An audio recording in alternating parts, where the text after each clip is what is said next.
Nick, so good to see you. We are getting back to basics. Today is a trust, a must, what every family should know about estate planning. When it comes to estate planning, trusts often sound complex or unnecessary, but depending on your assets and goals, a trust can be a powerful tool. So let's start big picture. What is a trust and why do so many people assume that they do not need one?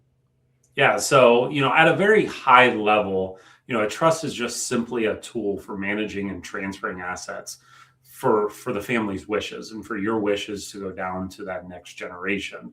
But, it's not necessary that everybody has a trust. And for some people that don't have a trust, maybe they should and Mm, stuff. So don't look at it as, hey, if so and so, my brother or sister or my neighbor has a trust, I need to have one, or my brother and sister don't have a trust, so I don't need a trust. Some people associate it with extreme wealth or right, complicated family situations, right. but a lot of times it's just something that you want to have control over those assets, Mhm. long after you've passed away. So let's talk that through then. When does a trust make sense and who might be better off without one? Yeah, so a trust makes perfect sense for someone who wants that greater control over how the assets are going to be distributed and wants to simplify the process for the family. So the trust helps bring that into a more private setting that you're not going Mm, through the probate process. Particularly if you own, different properties, have young children, want some long-term guidance on around how those assets are managed, that they can't just sell them off as soon as you pass away or something along those lines. But on the other hand, if something's very straightforward, you just want those assets to go to the next generation, and it doesn't bother you how those assets are going to be distributed at that point. Having it set up with beneficiary designations may be more practical, okay. for them. hmm So, what are the biggest advantages then of using a trust? Because you mentioned probate, privacy, and control. So, what do we need to know?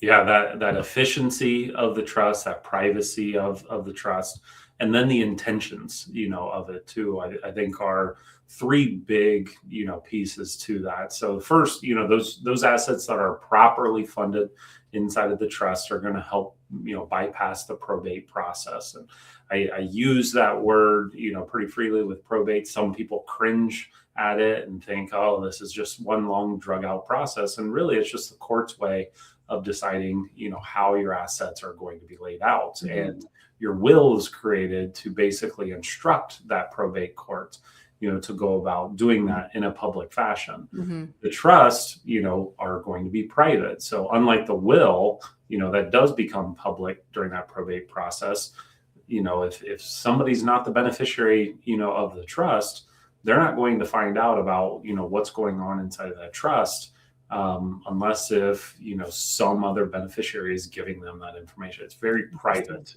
Yeah. What are the downsides or common misconceptions about trust that people should understand before setting one up? Yeah, so the downside, it doesn't necessarily, some people will think, oh, I'm going to save on estate taxes, or I'm going to, be able to pass this, without any sort of tax considerations, and stuff, and it's going to go to them. It doesn't necessarily always protect, from different things like that. So you want to sit down with the attorney and look at, different options. Hey, if I want this farmland to go to, some beneficiaries, I want my retirement assets to go to other beneficiaries. Right. How do we, do that so it's fair to everybody, or we're able to keep, assets in the family for a long period of time? So some downsides to that, you might think a trust is just going to be this end all be all and be able to satisfy everybody and everything, and that's not necessarily, the case all the time. The Mhm. upfront cost too, of the trust Right. is kind of a hurdle a lot of people have to jump over. So sometimes paying that money up front, saves money on the back end. Mhm. Sometimes paying that money up front, ends up costing more, than what the distribution, would have done in a Mhm. simpler fashion too. Mhm. So you have to look at it on your own individual stance. Of course. And even with a solid estate plan or a trust, why are beneficiary designations, you've mentioned them already a couple times, Nick, so important and how often should they be reviewed? So these definitely should be reviewed at any type of life event. Change Yeah. jobs, retirement, a a spouse passes away, beneficiary passes away. You want to make sure that your beneficiary designations are always up to date, because beneficiary designations in the hierarchy of the estate plan, beneficiary designations come in number one. The will, and then the trust come in below that. So if you've got a named beneficiary on a 401k plan that you had 30 years ago, and that's a previous spouse or somebody that's passed away, the courts are going to look at that and say, hey, those assets are still going to pass to that person, even if they're not part of the family anymore. So you want to be very, very careful with beneficiary designations and make sure that those are updated, even if you already have a will or a trust made out. Right. No, this is such an important discussion to have for families. I think some people might put it off because essentially, we're talking about our own mortality, but it's about taking care of your family in the end, which again, I know is a priority for you as well, Nick. So if somebody wants to talk this through, see if a trust is right for them and their family, what's the best way to reach you? Yeah, absolutely. They can sit down.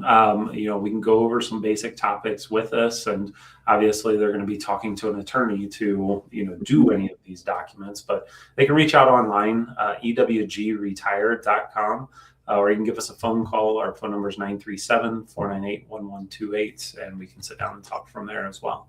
Great. Nick, thank you so much. Thanks, Aaron.